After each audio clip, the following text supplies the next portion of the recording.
Have you ever woken up and felt empty? Not tired, not groggy, just empty. Like something was supposed to happen in your sleep, but it didn't. Or worse, like someone was there with you, watching, waiting. There's an urban legend about a girl who doesn't haunt your nightmares. She steals your dreams. And once she takes them, you never get them back. Across different cities, under different names, the story always sounds the same. A pale girl, barefoot, long dark hair hiding her face. She doesn't scream, she doesn't chase you, she doesn't even touch you. She just stands beside your bed while you sleep. And when you wake up the next morning, something is missing. This isn't just another ghost story whispered at sleepovers. It's a legend that's been passed around college dorms, buried in late-night forums, and blamed for sudden insomnia, unexplained depression, and the quiet death of creativity. Tonight, we're diving into the story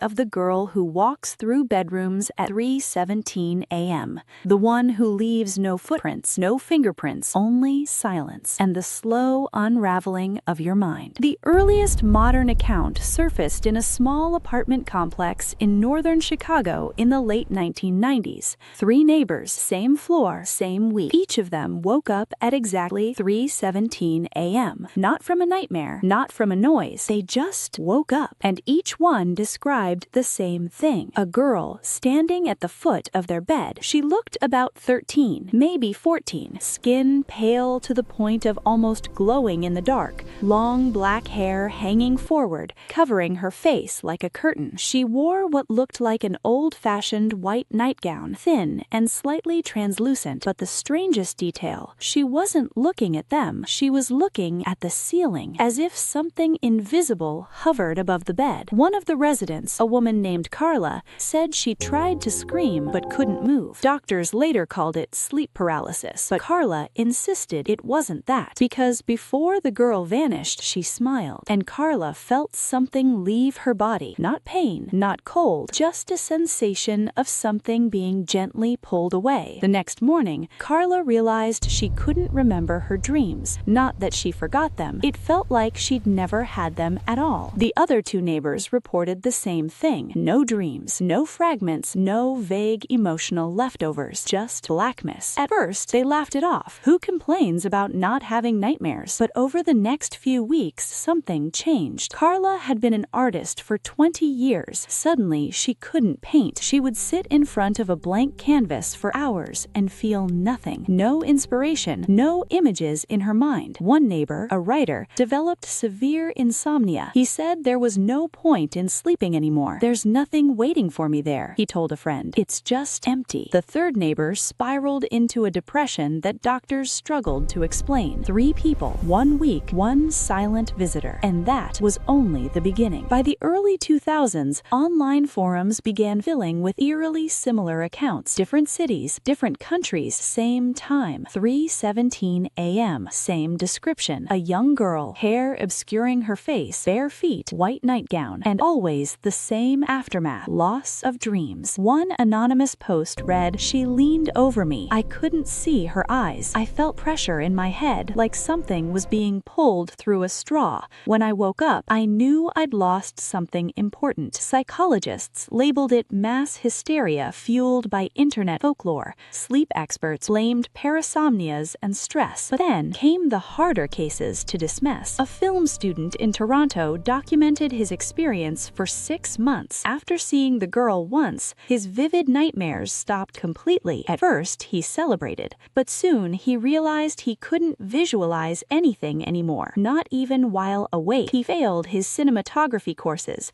because he couldn't imagine scenes in his mind. It was like his imagination had been drained. In Manchester, a child began drawing the same figure repeatedly, a girl with no eyes. When his parents asked who she was, he simply said, "She's hungry." Hungry for what? According to the legend, dreams aren't random nonsense. They're fragments of who we are, our fears, our desires, our creativity, our subconscious trying to speak. And if someone or something could take them, what would be left? The strangest part wasn't the sightings, it was the pattern among the victims. They were dreamers, artists, writers, children, people with vivid imaginations, almost as if the girl wasn't stealing randomly, she was choosing. But the story doesn't start in Chicago. It goes back much further. In a small Eastern European village in the 1800s, there was said to be a girl who couldn't dream. Every night, while others described elaborate visions and strange symbols, she experienced nothing but darkness. In that village, dreams were believed to be divine messages. To live without them was considered a curse. The girl became obsessed. She would beg villagers to describe their dreams in detail. She'd sit quietly, eyes closed, breathing slowly, as if trying to crawl inside their stories. Then, one winter, several villagers began complaining of dreamless sleep. No nightmares, no visions, nothing. And the girl, she started describing dreams she'd never had before. Vivid ones, detailed ones, dreams that belonged to other people. The legend claims she made a pact. With what? No one knows. Some say a forest spirit. Others say something older, something that feeds on the unseen parts of us. The deal was simple. She would never be without dreams again. She would take them, one by one. Eventually, the village turned on her. The final account says she disappeared during a snowstorm. No body was ever found, but for years afterwards, villagers reported seeing a barefoot girl standing inside their homes at night, looking up, waiting. Modern versions of the legend come with rules, and whether you believe them or not, they're unsettling. If you wake up at 3:17 a.m., don't open your eyes immediately, because if you see her, she sees you. If you feel pressure on your forehead, don't fight it. People who claim they resisted describe weeks of migraines and hallucinations, and whatever you do, don't speak to her. One man reportedly whispered, "What do you want?" He said she responded not with words,